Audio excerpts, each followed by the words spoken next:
Welcome to hour one in the Savanna here, and man, it is hot. Whew. That you don't care if they get muddy and wet the second day. So right after trekking for about 3 hours, we have lunch. So while now we're 6.5 of my trek, let's go over the signs of dehydration. Even though your water sources might be, 3 hours apart, 4 hours apart, which is what our situation is. So. And we have this beautiful waterfall. Jumping in this cold water is going to be so amazing. I don't know if you can see this, but there's so many mosquitoes behind me right now. Look at this. Awful. Oh man.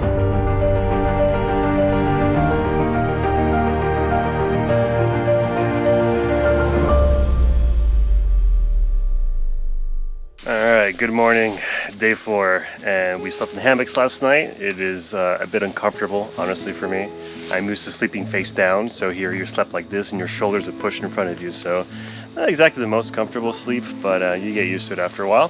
Last night we had a huge rainstorm, and what was interesting is there was a huge bubble that was right here all over above myself and Tom over here. It was all the way down to where my foot is, and it was about to burst at 2 in the morning, and I somehow woke up because my GoPro randomly just turned on and it just went click, click, click, and I said, wow, and I woke up and there was a bubble of water about to explode on me, and luckily I was able to push it before any damage was done. I actually had my Sony camera with me sleeping here in the bed for safety. That would have been really bad to get soaked with that very expensive camera. So yeah, crisis averted. We're taking down the hammocks now, and we're gonna take off for the day.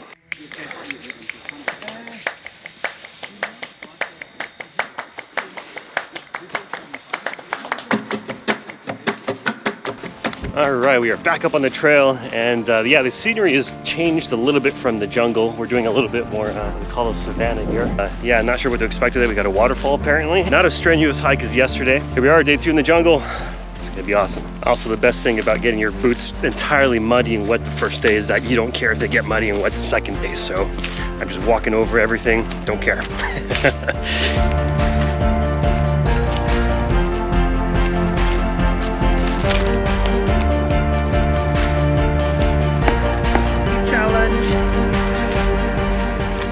So the group got a little lazy, didn't want to use my water filter this morning because they just wanted to start walking, so I was left just to be by myself, try to find the trail and find them. So they're about maybe 7-8 minutes ahead, almost 10 minutes ahead. I'm reminded of what my best friend and what my dad told me before coming on this 4-day hiking trip to the jungle, and they said, why? Why would you want to subject yourself to such harsh conditions and such hiking in the middle of the jungle? That's just that type of person that doesn't quite understand why you would go for an experience rather than like a relaxation trip or more resort orientated.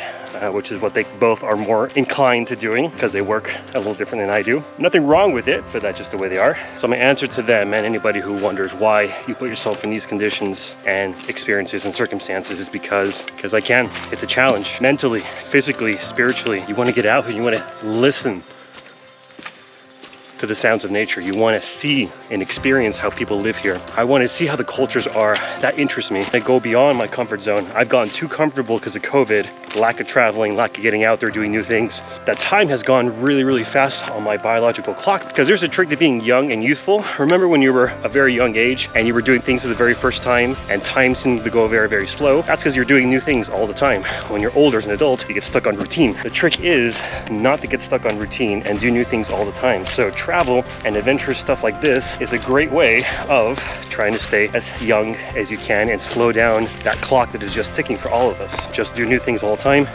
and you'll stay youthful the rest of your life.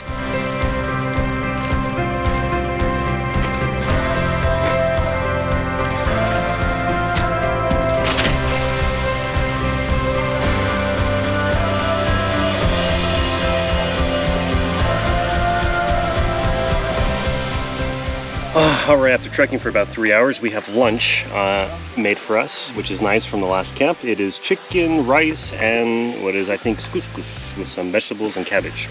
So definitely some nice complex carbohydrates to fuel the bodies in this very treacherous, very hot, extreme of hiking situations here in the middle of the jungles in Guyana.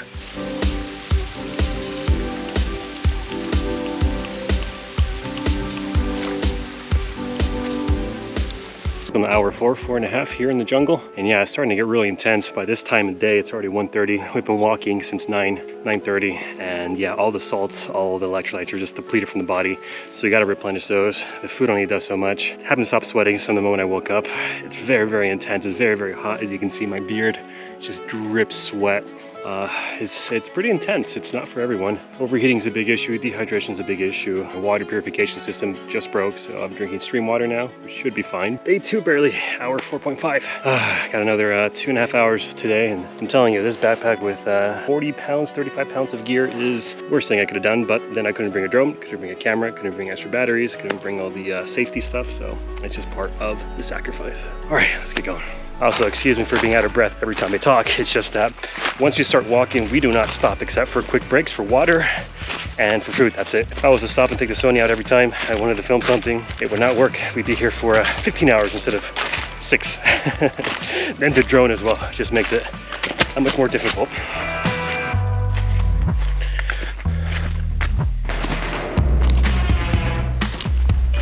So out of the jungle and into the Savanna area. Now the long sleeves come out, sunglasses come out, because now we're exposed to the elements out here.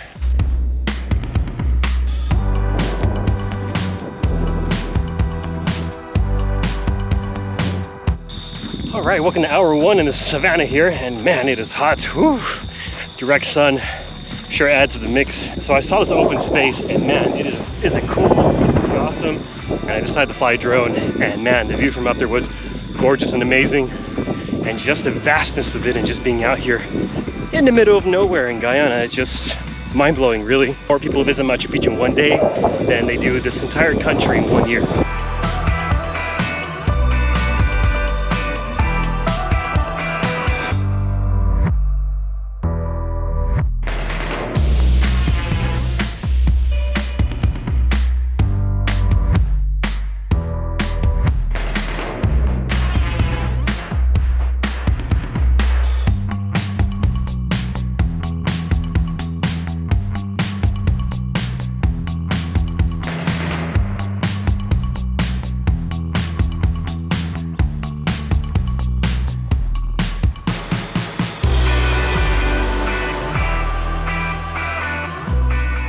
All right, we are now going from the Savanna back into the jungle. It's quite dark, quite fast here.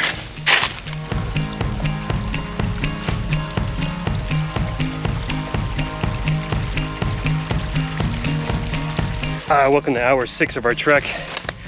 My feet are officially done. My legs are okay, but my feet, wow. They are going through some massive pain right now. But there's no giving up. Got another 30, 40 minutes. And yeah, I just gotta push on. Definitely this trek is not meant for everybody. Also very hot, difficult, and challenging. The adventure continues. So while now we're 6.5 of my trek, let's go over the signs of dehydration. Number 1, bad motor skills. Number 2, fatigue, difficulty breathing, palpitated heart race, and a whole bunch of other ones, like your hands feel like they're very engorged with fluid, basically. It's hard to move anything with your body and your hands, your legs. Can't think clearly. Sometimes your vision gets messed up. Your muscles will spasm, cease to fire, so they'll just kind of, I've ingested enough liquid, but not enough electrolytes. The case I hear we're gonna get potassium, sodium chloride, nowhere. So I have these electrolyte tablets, which are great. I took 2 today, still wasn't enough.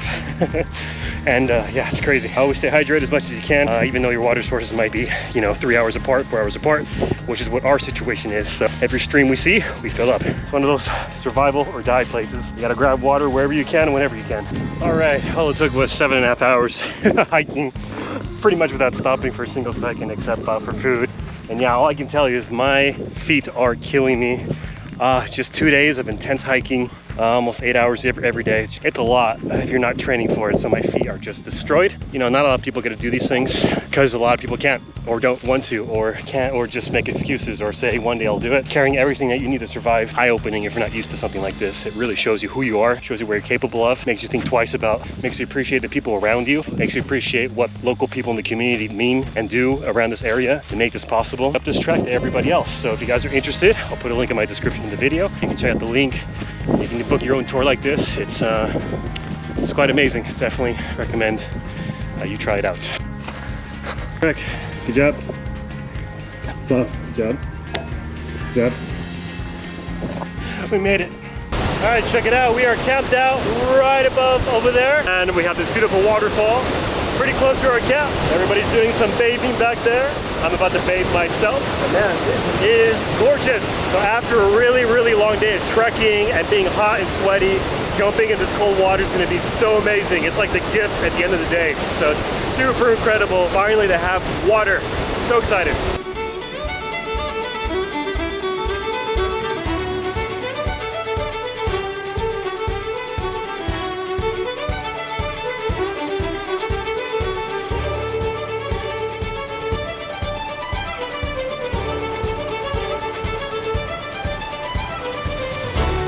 right, I don't know if you can see this, but there's so many mosquitoes behind me right now. Look at this, awful. Oh man, definitely bug spray is a must have in this Savanna area. Crazy, look at that, crazy amount.